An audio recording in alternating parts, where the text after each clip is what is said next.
periodista, escritor, que escribió la biografía de Gustavo Cerati, que decíamos, se está cumpliendo una fecha en la cual hace 15 años, decías. Sí. Parece mentira, ¿no? Porque lo escuchamos, lo seguimos escuchando tanto a Gustavo, que es como si nunca se hubiera ido, pero ya no está, por lo menos en este plano, y tuvo una ACV que se lo llevó, por un momento lo detuvo, no se lo llevó puesto, lo detuvo y después terminó yéndose, tuvo ahí como un traspié y todos creíamos que iba a volver y no lo consiguió, así que ahí quedó. ¿Está en línea Juan Morris? ¿Estás ahí?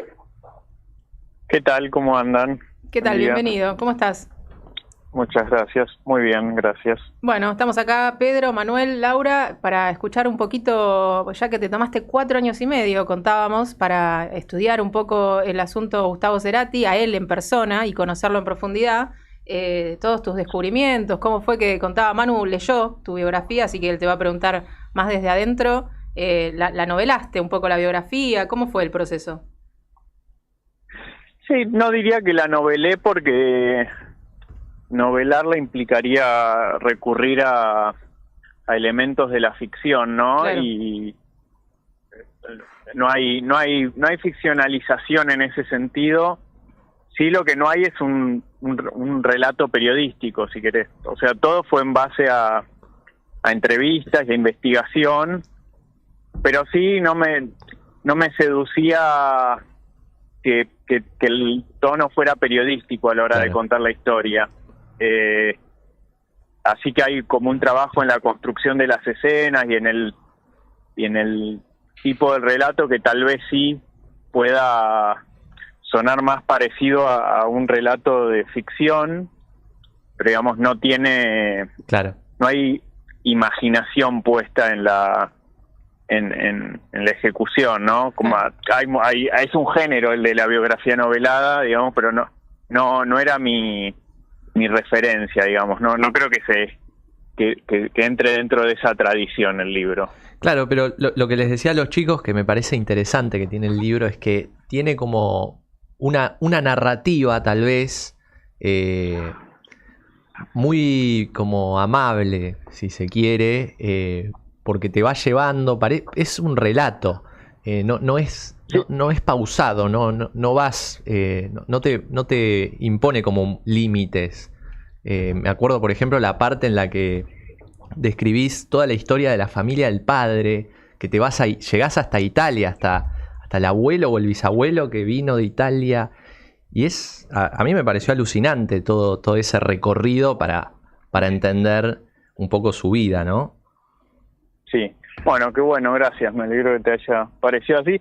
Sí, me interesó, eso surgió de largas entrevistas con Lilian, la madre de Gustavo, que fue la que me abrió la puerta de la historia familiar, entre otras puertas que me abrió y que fueron muy valiosas y muy importantes, y me resultó como muy interesante la historia de su abuelo, porque había algo que me parecía que se repetía tanto en la historia del abuelo de Gustavo como la del padre de Gustavo y después en la de Gustavo, y que explicaba un poco su aventura, que es que eran como dentro de la novela familiar de los Ceratis, 3 hombres que en sus épocas habían hecho el gran viaje que un hombre podía hacer en esos años, ¿no? El abuelo viajó a América a hacer la América, ¿no? Vivía en un pueblito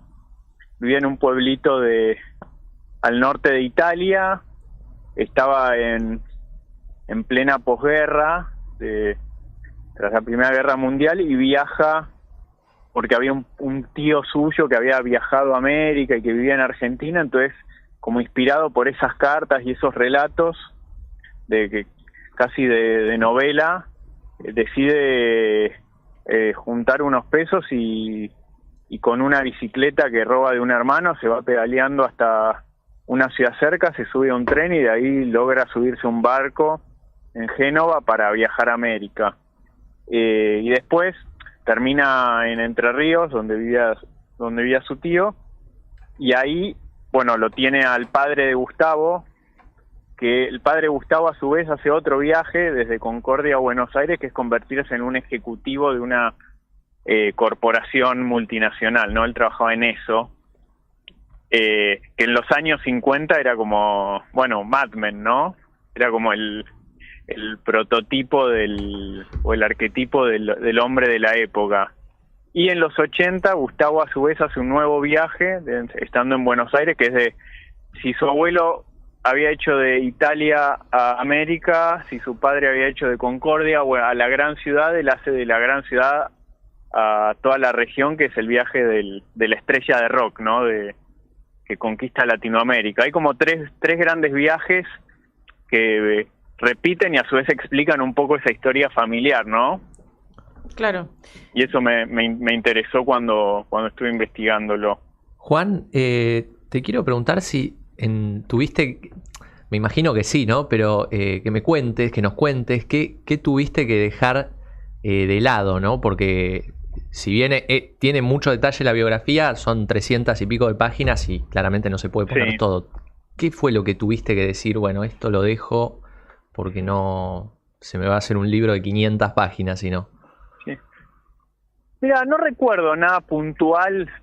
Seguramente ya pasaron más de 10 años, ¿no? de que escribí el libro, y seguramente algunas cosas hayan quedado fuera, pero si querés, la gran decisión a tomar cuando uno está escribiendo un libro así es cómo contar una historia, cómo contar una vida, porque la verdad que el relato que uno puede hacer sobre una vida es siempre caprichoso.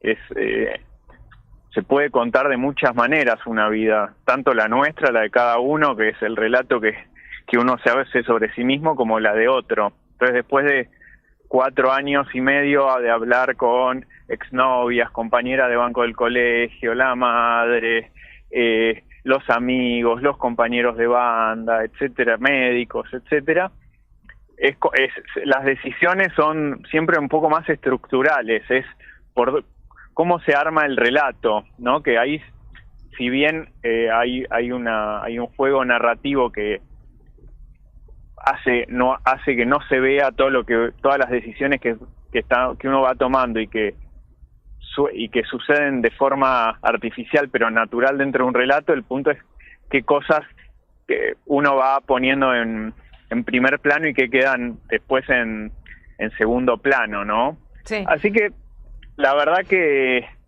podría decir muchas y a la vez ahora no me acuerdo ninguna puntual, pero no había nada así demasiado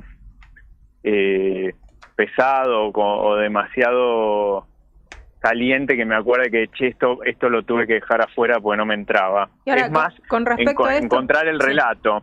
Perdón que te interrumpo, pero porque con respecto a esto se me ocurre, como lo publicaste, esto está publicado desde el 2015, ahora que pasaron 10 años, como vos bien decías, y tenemos tantas otras herramientas y hay tanta otra información circulando, hay cosas que vos o sea, que podrías haber usado, que ahora lo ves y decís, uy, esto también hubiera estado bueno, o te enteraste de cosas en estos últimos 10 años que sentís que hubieran formado parte del libro, o no, o está así como lo volverías a escribir de la misma forma.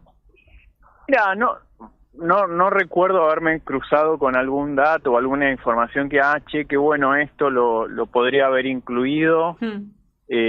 Sobre todo porque yo me manejé mucho con primeras fuentes, ¿viste? Claro.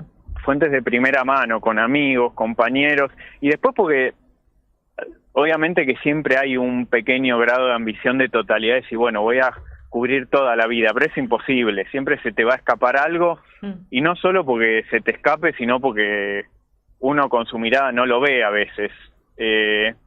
Probablemente hoy que tengo 10 años más, podría escribirlo de una manera diferente porque soy otra persona, pero en cuanto a la búsqueda del libro, creo que estaba más o menos satisfecho en su momento, sobre todo teniendo en cuenta que es una vida que tiene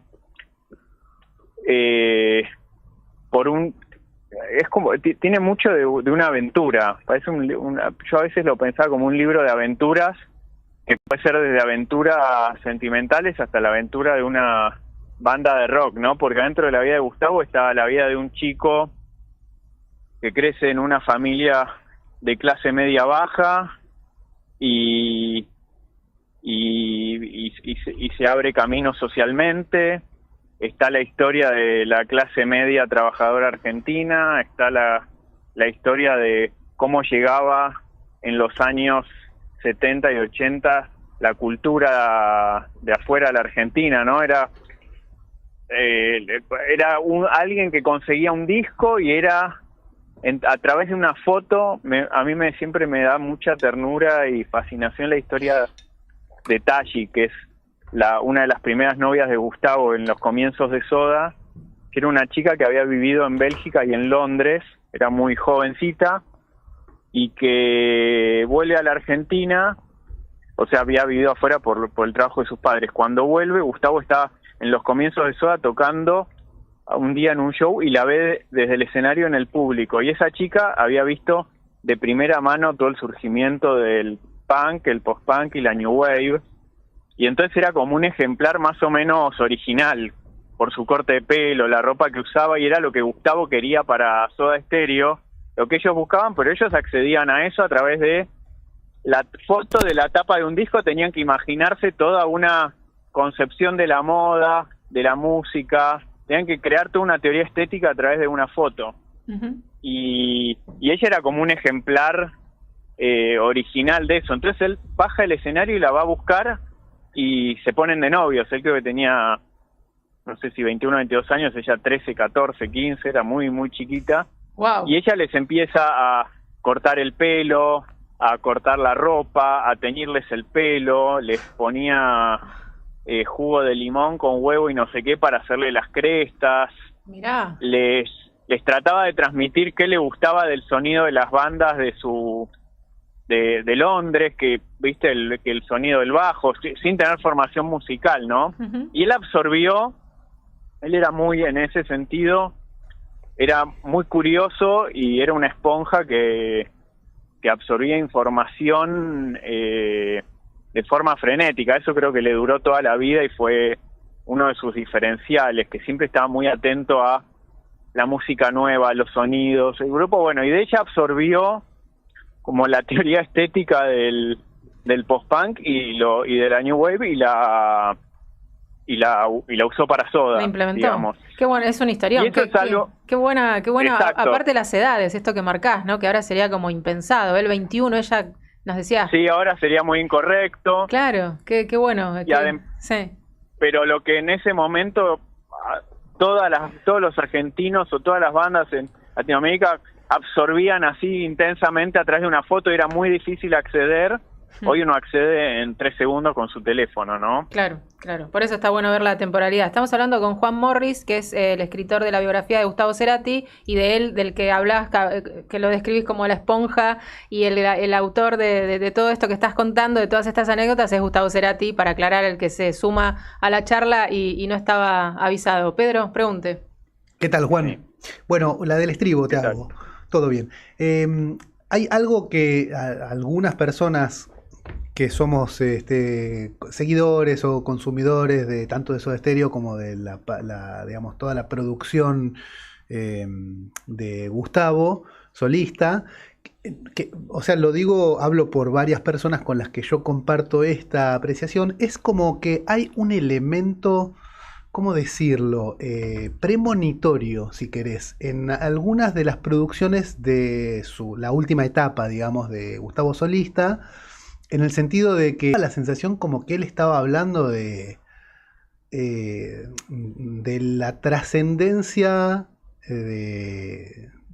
o de lo permanente o de lo inmanente, si querés, y no tanto de lo material.